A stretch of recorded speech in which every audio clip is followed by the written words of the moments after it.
কৰিছে মোলে বাট সেইটো কোনো কথা নাই বাকি 400টো আছিলে কাৰণ দুটাই ইভেন্ট একেলগে মাৰাটো সম্ভৱ নহয় মোৰ কাৰণে যেহেতু মই এথলেটিক্সত নতুনকে আহিছো আৰু বিভিন্ন ধৰণৰ প্ৰেছাৰ পৰিছে মাথাত সেইটো প্ৰেছাৰখিনি পিছত গম পাব কি প্ৰেছাৰ পৰিছে আমাৰ ছাৰ সকলে ক'বগৈ মই ছাৰহঁতক কৈছো তো তেনেকুৱা যাতে কোনো প্লেয়াৰে প্ৰেছাৰ নাপায় সেইটো কাৰণে আপোনালোকক মই অনুৰোধ কৰিছো তেনেকুৱা ধৰণৰ কিছুমান বক্তব্যই আমাক ক্ষতি কৰে তো তেনেকুৱা ধৰণৰ বক্তব্য যাতে আপোনালোকে নকৰে মই দুজনমান ব্যক্তি কৈছো অসমৰে হয় দুজনমান ব্যক্তি সকলো অসমীয়া নহয় তো তাত আপোনাৰ মই যিমানে অতৰাই নচলো কিয় সেইখিনি মাথালে আহে কাৰণ কি মই কিবা কৰিলো নেকি তাৰ কাৰণে সেইটো মাথালে আহে তো সেইবিলাক যাতে কোনো ধৰণৰ কন্ট্ৰভাৰ্সি বুলি ক'ব লাগিব ন সেইটো কন্ট্ৰভাৰ্সি তাত নকৰে তাৰ কাৰণে মই আপোনালোকৰ ওচৰত হাতজোৰ কৰি ক্ষমা প্ৰাৰ্থনা বিচাৰিছো যে তেনেকুৱা ধৰণৰ নকয় আগলৈ বহুত প্লেয়াৰ আহি আছে আৰু এটা কথা আগতে প্লেয়াৰ সকলে বা যিয়ে নকওক কিয় বা নতুন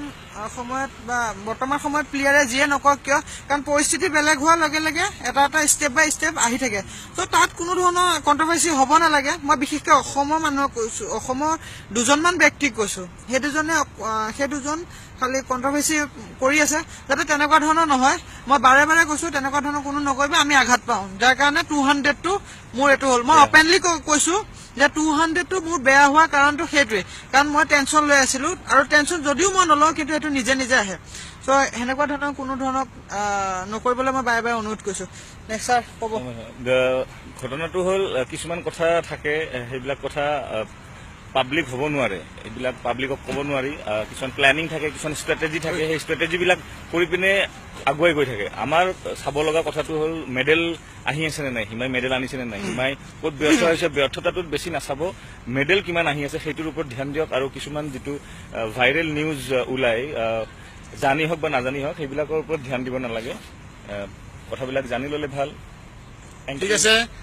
আমি এতিয়া শুভেচ্ছা জনাম হিমাক আৰু এনেকুৱা কথা যিটো কথা হিমাই ক'লে এতিয়া সেইটো খুব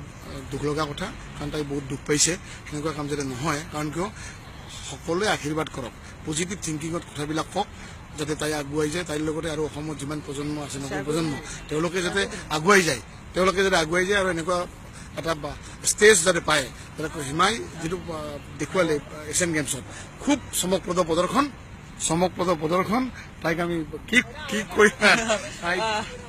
আৰু এটা কথা মই ইয়াৰ পৰাই যে এটা কথা ধন্যবাদ দিব লাগিব অসম চৰকাৰক